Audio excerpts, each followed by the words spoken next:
ফারুকের উপর হামলাকারীদের ধরতে 24 ঘন্টার আলটিমেটাম নূরের। গণ অধিকার পরিষদের মুখপাত্র ফারুক হাসানের উপর হামলাকারীদের 24 ঘন্টার মধ্যে গ্রেফতারের দাবি জানিয়েছেন দলটির সভাপতি ও ঢাকা বিশ্ববিদ্যালয়ের ছাত্র সংসদের সাবেক সহসভাপতি ভিপি নুরুল হক নূর। কেন্দ্রীয় শহীদ মিনারে ফারুক হাসানের উপর হামলার প্রতিবাদে ও হামলাকারীদের গ্রেফতারের দাবিতে আজ রবিবার আয়োজিত বিক্ষোভ সমাবেশে তিনি এ দাবি জানান। বিক্ষোভ শেষে তার নেতৃত্বে একটি মিছিল শাহবাগ থানার দিকে যায়। সমাবেশে নূর বলেন, আগামী 24 ঘন্টার মধ্যে হামলাকারীদের যদি গ্রেফতার না করা হয় তবে আমাদের নেতাকর্মীরা ব্যবস্থা নেবে। একই দাবি জানানোর পাশাপাশি দলটির সাধারণ সম্পাদক রাশেদ খান আওয়ামী লীগকে নিষিদ্ধ করার দাবিও তোলেন। শ্রমিক অধিকার পরিষদের কেন্দ্রীয় সভাপতি আব্দুর রহমান বলেন, যদি হামলাকারীদের গ্রেফতার করা না হয় তবে জনতার হাতে তাদের বিচার হবে। বিস্তারিত দেখুন স্টাফ রিপোর্টারের প্রতিবেদনে।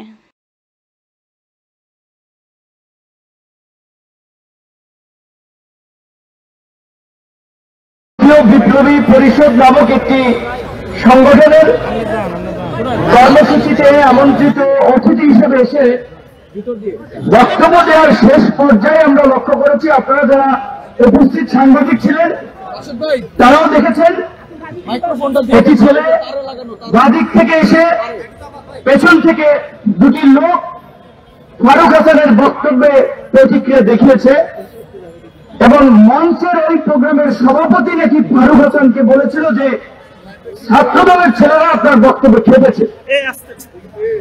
ফারুক হাসান বক্তব্য শেষ করে এখান দিয়ে যাওয়ার পথে সেই শরীফ যেই ছেলেটি সে হাত ইশারা দিয়ে ডেকে আনলো আরো কয়েকজনকে এবং ফারুক হাসানের উপরে হিংস্র জন্তুর মতো যেমন শিকার ধরে তেমনি হামলা করেছেন এবং তাকে বেধড়ক মারধর করে রক্তাক্ত করেছেন। সিনেমা স্টাইলে দৌড়ে দৌড়ে তাকে মেরেছেন। ঘটনাগুলো দেখেন,